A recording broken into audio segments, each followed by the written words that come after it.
بسم اللہ الرحمن الرحیم۔ حکومت کویت کی کابینہ نے کورونا کی بڑھتی ہوئی تعداد کے پیش نظر اگلے اتوار 7 فروری سے بند کا اعلان کیا ہے، جس میں شام کے 8 بجے سے صبح 5 بجے تک تمام تجارتی سرگرمیاں بند رہیں گی۔ ہاں، فوڈ آئٹمز کی فراہمی کی اجازت ہوگی اور فارمیسی کھلے رہیں گے۔ ریسٹوران بھی شام کے 8 بجے سے صبح 5 بجے تک بند رہیں گے، البتہ پارسل پہنچانے کی سہولت رہے گی۔ اسی طرح ہیلتھ کلب، سیلون اور حجام کی دکانیں، ساری تقریبات، کرایہ کے ہال، خیمے، تمام اجتماعات جن میں حلہ فبرائر کے اجتماعات بھی شامل ہیں، بند رہیں گے۔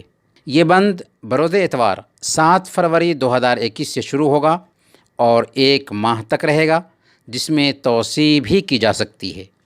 7 فروری سے بیرون ممالک سے آنے والے اجنبیوں کی کویت میں انٹری بھی ممنوع ہوگی۔ وزراء کونسل نے تمام شہریوں اور رہائشیوں سے مطالبہ کیا کہ وہ اس سلسلے میں سنجیدگی سے حکومت کا تعاون کریں اور صحت سے متعلقہ ہدایات پر عمل پیرا ہوں اور اپنی ذمہ داری نبھائیں تاکہ کورونا وائرس پر کنٹرول پایا جا سکے۔